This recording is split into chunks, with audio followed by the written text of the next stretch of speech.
ನರೇಂದ್ರ ಮೋದಿ ಬೆಂಗಳೂರಿಗೆ ಬಂದಂತಹ ಸಂದರ್ಭದಲ್ಲಿ, ತೆಲಂಗಾಣಕ್ಕೆ ಬಂದಂತಹ ಸಂದರ್ಭದಲ್ಲಿ ದೇಶದ ಜನತೆಗೆ ಅಷ್ಟ ಸಂದೇಶವನ್ನ ನೀಡಿದ್ರು. ಅದರಲ್ಲಿ ಪ್ರಮುಖವಾಗಿ ಮುಂದಿನ 1 ವರ್ಷ ಚಿನ್ನ ಖರೀದಿ ಮಾಡಬಾರದು, ಪೆಟ್ರೋಲ್ ಡೀಸೆಲ್ ಮಿತವಾಗಿ ಬಳಕೆ ಮಾಡಬೇಕು, ಅಷ್ಟೇ ಅಲ್ಲ ಕೋವಿಡ್ ಸಂದರ್ಭದಲ್ಲಿ ಯಾವ ರೀತಿ ವರ್ಕ್ ಫ್ರಮ್ ಹೋಮ್ ಇತ್ತೋ ಅದೇ ರೀತಿ ವರ್ಕ್ ಫ್ರಮ್ ಹೋಮ್ ಮಾಡೋದು, ಈ ರೀತಿ ಒಟ್ಟು ಅಷ್ಟ ಸಂದೇಶವನ್ನ ರವಾನಿಸಿದ್ರು. ಅದಾದ ಬೆನ್ನಲ್ಲಿ ನಮ್ಮೆಲ್ಲರಿಗೂ ಕೂಡ ಗೊತ್ತಿದೆ, ಚಿನ್ನ ಮತ್ತು ಬೆಳ್ಳಿಯ ಆಮದು ಸುಂಕ ಹೆಚ್ಚಾಯಿತು, ಅಷ್ಟೇ ಅಲ್ಲ ಪೆಟ್ರೋಲ್ ಡೀಸೆಲ್ ಬೆಲೆ 3 ರೂಪಾಯಿ ಹೆಚ್ಚಳವಾಯಿತು. ಇದರ ಬೆನ್ನಲ್ಲೇ ಪ್ರಧಾನಿ ನರೇಂದ್ರ ಮೋದಿ ನಿನ್ನೆ ನೆದರ್ಲ್ಯಾಂಡ್ನಲ್ಲಿ ಜನರಿಗೆ ಮತ್ತೊಂದು ಸಂದೇಶವನ್ನ ನೀಡಿದ್ರು. ಇದನ್ನ ಸಂದೇಶ ಅನ್ನೋದಕ್ಕಿಂತ ಆತಂಕ ಅಂತಲೇ ಹೇಳಬೇಕು, ಎಚ್ಚರಿಕೆ ಅಂತಲೇ ಹೇಳಬೇಕು. ಯಾಕಂತಂದ್ರೆ ಮೊದಲು ಕೊರೋನಾ, ನಂತರ ಯುದ್ಧ, ಈಗ ಇಂಧನ ಬಿಕ್ಕಟ್ಟು. ಇದು ಮಹಾ ವಿಪತ್ತುಗಳ ದಶಕ ಅಂತ. ಮತ್ತೆ ಬಡತನ ಬರುತ್ತೆ ಒಂದು ವೇಳೆ ನಾವೇನಾದ್ರೂ ಎಚ್ಚೆತ್ತುಕೊಳ್ಳದೆ ಹೋದ್ರೆ, ಮಿತ ಬಳಕೆಯನ್ನ ಮಾಡದೆ ಹೋದಂತಹ ಸಂದರ್ಭದಲ್ಲಿ ಮತ್ತೆ ಬಡತನ ಬರುತ್ತೆ ಅಂತ ಎಚ್ಚರಿಕೆಯನ್ನ ನೀಡಿದ್ರು ಪ್ರಧಾನಿ ನರೇಂದ್ರ ಮೋದಿ. ಹಾಗಾದ್ರೆ ಕೋವಿಡ್ನ ಬಳಿಕ ಜಗತ್ತಿಗೆ ಮತ್ತೊಂದು ಆಘಾತ ಕಾದಿದೆಯಾ? ಒಂದು ವೇಳೆ ಇಂಧನ ಬಿಕ್ಕಟ್ಟನ್ನ ತಡೆಯದೇ ಹೋದ್ರೆ ಬಡತನದ ಮಹಾಸ್ಫೋಟ ಅಂತ ಪ್ರಧಾನಿಯವರು ಹೇಳ್ತಾ ಇದ್ದಾರೆ. ಹಾಗಾದ್ರೆ ಏನಾಗ್ತಾ ಇದೆ ಜಾಗತಿಕ ಮಟ್ಟದಲ್ಲಿ ಅನ್ನುವಂತಹ ಪ್ರಶ್ನೆ ಬರುತ್ತೆ. ಪ್ರಧಾನಿ ಇಂಧನ ಬಿಕ್ಕಟ್ಟು ನಿಲ್ಲದೆ ಹೋದ್ರೆ ದಶಕಗಳ ಸಾಧನೆ ಸರ್ವನಾಶ ಆಗಬಿಡುತ್ತೆ ಅನ್ನುವಂತಹ ಸಂದೇಶವನ್ನ ರವಾನಿಸಿದ್ದಾರೆ. ಇಂಧನ ಬಿಕ್ಕಟ್ಟು ನಿಲ್ಲದೆ ಹೋದ್ರೆ ವಿಶ್ವ ಬಡತನದ ಕಂದಕಕ್ಕೆ ತಳ್ಳಲ್ಪಡುತ್ತೆ. ಮೋದಿ ಎಚ್ಚರಿಕೆ ಕೊಡ್ತಾ ಇದ್ದಾರೆ. ಎಲ್ಲರೂ ಕೂಡ ಎಚ್ಚೆತ್ತುಕೊಳ್ಬೇಕಾ? ಅಂತಹ ಕಾಲಘಟ್ಟದಲ್ಲಿ ನಾವಿದ್ದೀವ. ವೀಕ್ಷಕರೇ, ನೀವು ಕೂಡ ಇದೇ ವಿಚಾರಕ್ಕೆ ಸಂಬಂಧಪಟ್ಟ ಹಾಗೆ ನಿಮ್ಮ ಅಭಿಪ್ರಾಯಗಳನ್ನ ತಿಳಿಸಬಹುದು.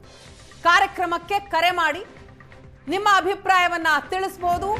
ಮೋದಿ ಹೇಳ್ತಾ ಇರೋದು ಸರಿಯಾಗಿದೆಯಾ ಅಥವಾ ಏನಾದರೂ ರಾಜಕೀಯ ಇದೆಯಾ ಅದರ ಬಗ್ಗೆ ಕೂಡ ಮಾತಾಡಿ. 2030ರವರೆಗೆ ಜಗತ್ತಿಗೆ ಮಹಾ ಆರ್ಥಿಕ ಸಂಕಷ್ಟ ಅಂತ ಮೋದಿ ಸುಳಿಕೊಟ್ಟಿದ್ದಾರೆ. ಎಚ್ಚರಿಕೆಯನ್ನ ನೀಡ್ತಾ ಇದ್ದಾರೆ. ಬಡತನದ ಸುನಾಮಿ ಒಕ್ಕರಿಸಿಬಿಡುತ್ತೆ ಅಂತ.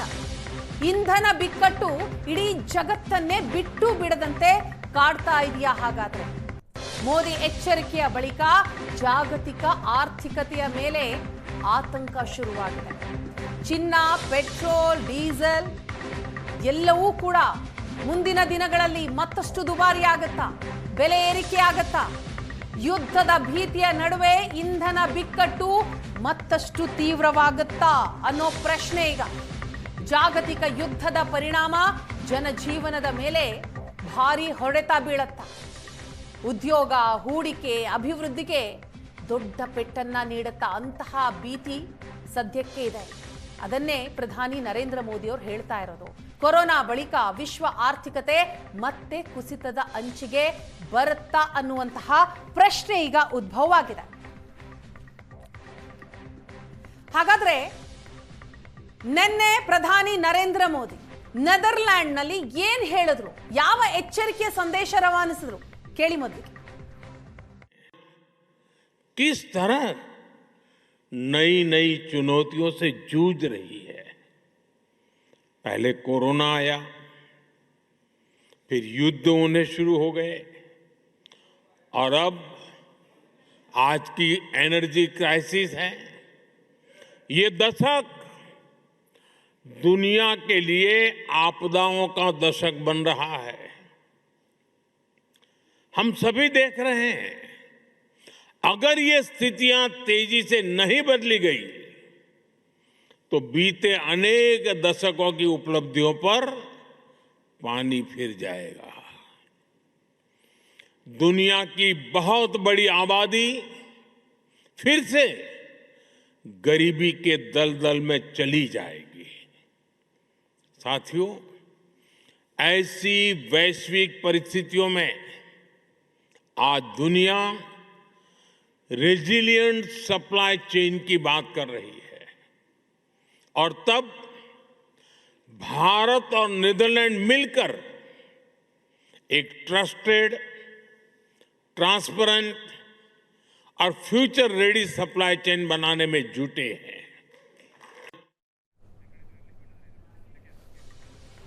ಐದು ದೇಶದ ಪ್ರವಾಸದ ಭಾಗವಾಗಿ ಪ್ರಧಾನಿ ನರೇಂದ್ರ ಮೋದಿ ಸದ್ಯ ನೆದರ್ಲ್ಯಾಂಡ್ನಲ್ಲಿದ್ದಾರೆ. ಆ ಸಂದರ್ಭದಲ್ಲಿ ಆಡಿದಂತಹ ಮಾತುಗಳಿದು ನೀವೀಗಾಗಲೇ ಕೇಳಿಸ್ಕೊಂಡ್ರಿ.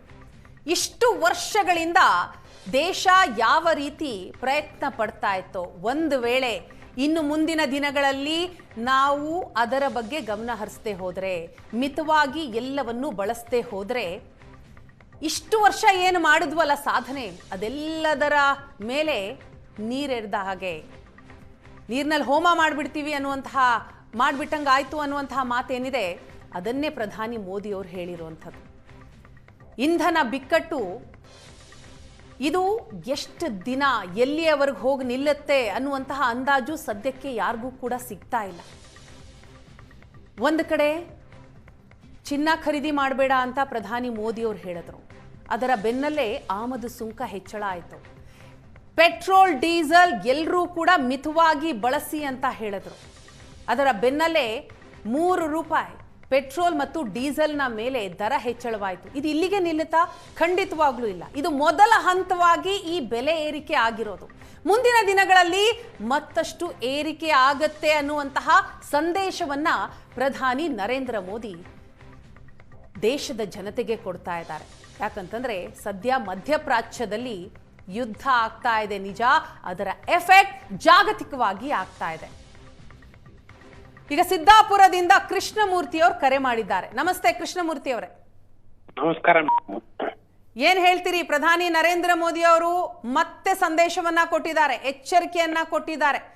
ನಾವೇನಾದ್ರೂ ಮುಂದಿನ ದಿನಗಳಲ್ಲಿ ಎಚ್ಚೆತ್ತುಕೊಳ್ಳದೆ ಹೋದರೆ, ಮಿತವಾಗಿ ಎಲ್ಲವನ್ನು ಬಳಸದೆ ಹೋದರೆ ದೊಡ್ಡ ಆಘಾತ ಆಗಬಿಡುತ್ತೆ, ದೊಡ್ಡ ಹೊಡೆತ ನಮ್ಮೆಲ್ರಿಗೂ ಕೂಡ ಅಂತ ಕೇಳಿದ್ರ? ನೆದರ್ಲ್ಯಾಂಡ್ ನಲ್ಲಿ ಮೋದಿ ಮಾತಾಡಿರೋದು. ಹೌದು ಮೇಡಮ್. ಏನ್ ಹೇಳ್ತೀರಿ? ಮೇಡಮ್, ಮೋದಿಜಿ ಅವರು ಏನೇ ಮಾಡಿದ್ರು ಸಹಿತ ದೇಶದ ಹಿತದೃಷ್ಟಿಯಿಂದ, ಭವಿಷ್ಯದ ದೃಷ್ಟಿಯಿಂದ ಮಾತಾಡ್ತಾರ ಅವರು. ಮುಂದಿನ ಭವಿಷ್ಯದ ಬಗ್ಗೆ ಚಿಂತನೆ ಮಾಡಿ ಮಾತಾಡಿದಾರ ಅವರು. ಅವರ ಒಂದು ಮಾತಿಗೆ ನಮ್ ಸಂಪೂರ್ಣ ಬೆಂಬಲ ಇದೆ, ಸಹಮತ ಇದೆ. ಅವರ ದೃಷ್ಟಿ ಜೊತೆಗೆ ನಾವಿರ್ತೇವೆ ಅಂತ ಮಾತನಾಡ್ತಾ ಇದ್ದಾರೆ. ಈಗ ಬೆಂಬಲ ಓಕೆ, ಪ್ರಧಾನಿ ಮೋದಿ ಅವರು ಏನೇ ಮಾತಾಡಿದ್ರು ಕೂಡ ಸರಿಯಾಗಿ ಮಾತಾಡ್ತಾರೆ, ಹೌದು. ಆದ್ರೆ ಈಗ ಜವಾಬ್ದಾರಿ ನಮ್ಮ ಮೇಲಿದೆ ಕೃಷ್ಣಮೂರ್ತಿ ಅವರೇ. ನಾವು ಯಾವ ರೀತಿ ಮುಂದಿನ ದಿನಗಳಲ್ಲಿ ನಡ್ಕೊಳ್ತೀವಿ, ಯಾವ ಯಾವ ನಿಯಮಗಳನ್ನ ಪಾಲಿಸ್ತೀವಿ, ಅದು ಬಹಳ ಮುಖ್ಯ ಆಗುತ್ತೆ. ಖಂಡಿತ ನಾವು ನಮ್ಮ ಇಂಧನ ವ್ಯಯವನ್ನ ಕ್ರಯ ಮಾಡ್ತೇವೆ. ದೈನಂದಿನ ಖರ್ಚು ವೆಚ್ಚಗಳನ್ನು ಕ್ರಯ ಮಾಡೋದು ಅನಿವಾರ್ಯವಾಗಿದೆ. ಹಾಗಾಗಿ ಈ ದೃಷ್ಟಿಯಲ್ಲಿ ನಾವು ಮುಂದಿನ ಕೆಲಸವನ್ನ ನಿರ್ವಹಿಸ್ತೇವೆ ಅಂತ ಹೇಳಕ್ ಇಷ್ಟಪಡ್ತೇನೆ. ಏನ್ ಕೆಲಸ ಮಾಡ್ಕೊಂಡಿರೋ ತಾವು? ನಾ ಮೇಡಮ್ ಖಾಸಗಿ ಕಂಪನಿಯಲ್ಲಿ ಕೆಲಸ ಮಾಡ್ತಾ ಇದ್ದೇವೆ. ಖಾಸಗಿ ಕಂಪನಿಯಲ್ಲಿ. ಈಗ ಪೆಟ್ರೋಲ್ ಡೀಸೆಲ್ ಬೆಲೆ ಜಾಸ್ತಿ ಆಯ್ತು, ಅದರ ಹೊಡೆತ ನಿಮ್ಮ ಮೇಲೆ ಬೀಳ್ಲಿಲ್ವಾ? ಖಂಡಿತ ಬೀಳ್ತಾ ಇದೆ ಮೇಡಮ್. ದಿನ ಬಳಕೆ ವಸ್ತುಗಳ ಬೆಲೆ ಗಗನಕ್ಕೆ ಏರಿದೆ. ಹೌದು. ಈಗ ಪೆಟ್ರೋಲ್ ಡೀಸೆಲ್ ಸೆಸ್ಗಳನ್ನು ಕಡಿಮೆ ಮಾಡಬಹುದಿತ್ತು ಕರ್ನಾಟಕ ಸರ್ಕಾರ. ನಮ್ಗೆ ಕರ್ನಾಟಕ ಸರ್ಕಾರದ ಅತಿ ಹೆಚ್ಚಿನ ನಷ್ಟ ಆಗ್ತಾ ಇದೆ. ದೈನಂದಿನ ಬಳಕೆಯ ಹಾಲಿನಿಂದ ಹಿಡಿದು ಎಲ್ಲಾ ವಸ್ತುಗಳ ಬಳಕೆ ಏರಿಕೆ ಆಗಿದೆ. ಇವಾಗ ಪೆಟ್ರೋಲ್ ರೇಟು ಡೀಸೆಲ್ ಜಾಸ್ತಿ ಆಗಿದೆ, ಅದು ಕಡಿಮೆ ಸಮಸ್ಯೆ ಆಗಿದೆ. ಸ್ವಲ್ಪ ಸೆಸ್ ಅನ್ನು ಕಡಿಮೆ ಮಾಡೋದ್ರಿಂದ ಆ ಇದು ಕಡಿಮೆ ಮಾಡೋದಾಗಿತ್ತು. ಈಗ ನಿಮ್ ಮನೆ ಖರ್ಚಲ್ಲಿ ಏನೆಲ್ಲ ಬದಲಾವಣೆ ಮಾಡ್ಕೊಂಡಿದ್ದೀರಿ ಕೃಷ್ಣಮೂರ್ತಿ ಅವರೇ? ಮೇಡಮ್, ನಾವು ನಮ್ಮ ಮನೆ ಖರ್ಚು ನಾವು ನಮ್ ಬೈಕ್ ಇದೆ, ಮೋಟಾರ್ ಬೈಕ್ ಇದೆ. ನಾವು ಬೈಕ್ ಅನ್ನು ಸ್ವಲ್ಪ ಕಡಿಮೆ ಬಳಸ್ತಾ ಇದೀವಿ. ದೈನಂದಿನ ಸಾರ್ವಜನಿಕ ಸಾರಿಗೆನೇ ಬಳಸ್ತಾ ಇದೀವಿ ನಾವು madam. Yes, thank you Krishnamurthy ಅವರೇ. ಕೊಪ್ಪಳದಿಂದ ದೇವಪ್ಪ ಅವರು ಕರೆ ಮಾಡಿದ್ದಾರೆ. ನಮಸ್ತೆ ದೇವಪ್ಪ ಅವರೇ. ನಮಸ್ತೆ ಮೇಡಮ್. ನಮಸ್ತೆ. ಮೋದಿ ಆತಂಕದ ಮಾತು ಬಗ್ಗೆ ಏನ್ ಹೇಳ್ತಿರ್ತಾವ್? Madam, correct. ನಾವು ಚಿನ್ನ ನಮ್ ಕಡೆ ಅಂತ ಕೊಡ್ಲಕ್ಕಾಗಲ್ಲ ಬಿಡಿ. ಅವಾಗ ಕಡಿಮೆ ರೇಟ್ ಅಲ್ಲಿ ಇದ್ದಾಗ ತಗೊಳಕ್ಕಾಗಿಲ್ಲ. ಇವಾಗ ಮೇಡಮ್ ನಾವು ಮಕ್ಕಳೆಲ್ಲ ಸ್ಕೂಲ್ ಓದಿಸ್ಬಿಟ್ಟು ಇವಾಗ ಸ್ಕೂಲ್ ಓದಿಸೋದು ತುಂಬಾ ಕಷ್ಟ ಆಗ್ಬಿಟ್ಟಿದೆ. ಚಿನ್ನ ಖರೀದಿ ಮಾಡೋದು ದೂರ ಹೋಯ್ತು. ಇವಾಗ ನಾವು ಕ್ಯಾಬ್ ಡ್ರೈವರ್ ಅಲ್ಲಿ ಬೆಂಗಳೂರಲ್ಲಿ ಕೆಲಸ ಮಾಡ್ತೀವಿ. ಇವಾಗ ವರ್ಕ್ ಫ್ರಮ್ ಹೋಮ್ ಕೊಟ್ರೆ ನಮ್ ಜೀವನ ಮುಂದೆ ಹೆಂಗ್ ನಡೆಯೋದು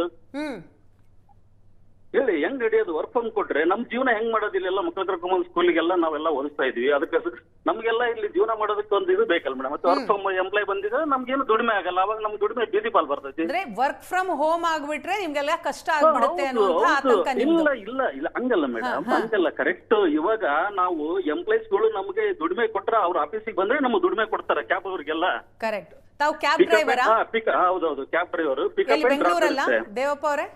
ಹೌದು ಮೇಡಮ್. ಹೌದು. ಓಕೆ. ಹಾ, ಮೇಡಮ್ ಇವಾಗ ಆ ಆಧಾರದ ನಮ್ ಕೊಪ್ಪಳದಿಂದ ಹಳ್ಳಿಯಿಂದ ಬಂದಿದ್ದೆ ಬೆಣಕಲ್ ಅಂತ ಹೇಳಿ. ಹ್ಮ್ ನಾವು ಅಲ್ಲಿಂದ ಬಂದು ಇಲ್ಲಿ ನಮ್ಮ ಮಕ್ಕಳ ಕರ್ಕೊಂಡ್ಬಂದು ಸ್ಕೂಲ್ಗೆಲ್ಲ ಅದು ಇದು ಇಲ್ಲಿ ಮಾಡ್ಕೊಂಡು ಇಲ್ಲಿ ದುಡಿಮೆ ಮಾಡಿ ಅವ್ರ ಜೀವನ ನಡೆಸ್ತಾ ಇದೀವಿ ನಾವು. ಹ್ಮ್ ಇವಾಗ ಅವ್ರಿಗೆ ವರ್ಕ್ ಫ್ರಮ್ ಕೊಟ್ರೆ ನಮ್ ಜೀವನ ನಡೆಯೋದು ತುಂಬಾ ಕಷ್ಟ ಆಗುತ್ತಲ್ಲ. ಏನ್ ಮಾಡ್ಬೋದು ಅಂತ ಹೇಳ್ತೀರಿ ಸರ್ಕಾರ? ಇಲ್ಲ ಅವ್ರು ಕಂಟಿನ್ಯೂ ಆಗಿ ಏನಿದೆ ಅದನ್ನ ನಡೆಸ್ಬೇಕು. ಅವ್ರು ಪೆಟ್ರೋಲ್ ಡೀಸೆಲ್ ಸರಿಯಾಗಿ ಕೊಟ್ಬಿಟ್ಟು ಅವ್ರಿಗೆಲ್ಲ ಅದು ಸಲ ಕೆಲಸ ಕೊಡ್ಬೇಕು. ಅವಾಗ ಅವರಿಂದ ನಾವು ಬದುಕ್ತೀವಿ, ನಮ್ಮಿಂದ ಹಿಂದಿದ್ದವ್ರು ಬದುಕ್ತಾರ. ನಾವು ಖರ್ಚು ಮಾಡಿದ್ರೆ ಎಲ್ಲ ಅದು ಖರ್ಚಾಗಿ ಎಲ್ಲದು ನಡೀತೈತಿ ಮೇಡಮ್. ಎಲ್ಲದು ಅದು ಒಂದ್ ನಿಂತ್ಕೊಂಡ್ರೆ ಹಿಂದೆ ಎಲ್ಲದು ಸ್ಟಾಪ್ ಆಗುತ್ತೆ. ಅಲ್ಲ ಈಗ ನೀವು ಕ್ಯಾಬ್ ಡ್ರೈವರ್ ಹೌದು ದೇವಪ್ಪರ, ಮುಂದಿನ ದಿನಗಳು ಇನ್ನೂ ಭೀಕರವಾಗಿರುತ್ತೆ ಅಂತ ಮೋದಿ ಹೇಳ್ತಿದ್ದಾರೆ. ಈಗ ಒಂದ್ ಕಡೆ ಯುದ್ಧ ಆಗ್ತಾ ಇದೆ, ಪೆಟ್ರೋಲ್ ಡೀಸೆಲ್ ಸಿಗಲ್ಲ ಇನ್ ಮುಂದೆ, ಅಂತಹ ಸ್ಥಿತಿ ಬಂದ್ಬಿಡಬಹುದು. ಹಾಗಾಗಿ ಮಿತವಾಗಿ ಬಳಸಿ. ಮಿತವಾಗಿ ಅಂದ್ರೆ ಹೆಂಗ್ ಮೇಡಮ್? ಮಿತವಾಗಿ ಈ ದಿನ ಹೆಂಗಾಗಿದೆ ಮೇಡಮ್ ಏನಂದ್ರೆ ಓನ್ ಈಗ ನೋಡಿ ಕ್ಯಾಬ್ ಅಲ್ಲಾದ್ರೆ 4 ಜನ 5 ಜನ ಬರ್ತಾರೆ ಕ್ಯಾಬ್ ಅಲ್ಲಿ. ಕರೆಕ್ಟ್. ಇವಾಗ ಮನೆಗೆ 4 5 ವೈಟ್ ಗಾಡಿ ಇದೆ. ಇವಾಗ ಮನೆಗೆ 4 ಜನ ಕೆಲಸ ಮಾಡತಾರೆ, 4 ಜನ ಒಂದೊಂದು ಕಾರ್ ತರ್ತಾರೆ. ಅವ್ರು ಅದನ್ನ ಬಿಟ್ಬಿಟ್ಟು ಕ್ಯಾಬ್ ಯೂಸ್ ಮಾಡ್ಬೇಕು. ಒಂದ್ ಕ್ಯಾಬ್ ಅಲ್ಲಿ 4 ಜನ ನಾವು ಪಿಕಪ್ ಮಾಡ್ತೀವಿ. ಮೆಸೇಜ್ ಇದೆ ದೇವಪ್ಪ ಅವರೇ. ಮೇಡಮ್ ಫಸ್ಟ್ ಅವರಿಗೆ ಮೇಡಮ್ ಅದನ್ನ ಹೇಳ್ಬೇಕು. ಅವ್ರು ಅದರಲ್ಲ ವೈಟ್ ಬೋರ್ಡ್ ಅವ್ರು ಏನಿದ್ರಿ ನೀವು ಒಂದೊಂದ್ ಕಾರ್ ತಗೊಂಡ್ ಹೋಗ್ಬಿಟ್ರಿ, ಕ್ಯಾಬ್ ಯೂಸ್ ಮಾಡ್ರಿ ಅಂತ ಹೇಳ್ಬೇಕು. ಕರೆಕ್ಟ್, ಅದನ್ನೇ ಹೇಳಿದ್ದಾರೆ ದೇವಪ್ಪ ಅವರೇ. ಅದನ್ನ ಹೇಳಿದ್ದಾರೆ. ಬಹುಶಃ ನೀವು ಅದನ್ನ ಕೇಳಿಸ್ಕೊಂಡಿಲ್ಲ ಅಂತ ಅನ್ಸುತ್ತೆ. ಎಲ್ಲ ಮಾಮ ಎಲ್ಲಾದ್ರು ಕೇಳಿಸ್ಕೊಂಡಿದೀವಿ. ಯಾರು ಜೀವನ ಏನಿಲ್ಲ, ತಂದೆ ತಾಯಿ ನಮ್ನೆಲ್ಲ ಹುಟ್ಟಿಸಿ ಇಷ್ಟೊಂದು ಬೆಳೆಸಿದ್ದಾರೆ. ಮುಂದೆ ನಾವು ಏನ ಒಳ್ಳೆಯವ್ರು ಆಗ್ತೀವ ಕೆಟ್ಟವ್ರು ಆಗ್ತೀವ, ಏನ್ ದುಡ್ಕೊಂಡ್ ತಿಂತೀವ ಅಂತ ಹೇಳಿ ಅದನ್ನ ಯಾರು ಕಂಡಿರಲ್ಲ. ಮುಂದಿಂದೆಲ್ಲ ಆಲೋಚನೆ ಮಾಡಿ ಬದುಕಾಗಲ್ಲ. ಏನ್ ಮೇಡಮ್ ಜಾಗತಿಕ ಮಟ್ಟದಲ್ಲಿ ಸಮಸ್ಯೆ ಆಗ್ತಾ ಇದೆ, ಕಷ್ಟ ಇದೆ. ಈ ಕಷ್ಟದ ದಿನಗಳನ್ನ ನಾವು ಹೇಗಾದ್ರೂ ಮಾಡಿ ಪಾರ್ ಮಾಡಬೇಕು ಅಂತ. ಏನಿಲ್ಲ ಮೇಡಮ್, ಏನಿಲ್ಲ. ಮನೆಯಾಗ 4 ಗಾಡಿಗಳು ವೈಟ್ ಬೋರ್ಡ್ ಯೂಸ್ ಮಾಡ್ತಾರ, ಅದು ಕಡಿಮೆ ಮಾಡ್ಬೇಕು. ಆಟೋಮೆಟಿಕ್ ಕ್ಯಾಬ್ ಆಟೋ ಏನಿದೆ ಅದು ಯೂಸ್ ಮಾಡ್ಕೋಬೇಕು. ಆಟೋಮೆಟಿಕ್ ಎಲ್ಲ ಕಡಿಮೆ ಆಗುತ್ತೆ. ಎಸ್ ಥ್ಯಾಂಕ್ ಯು ದೇವಪ್ಪ ಅವರೇ.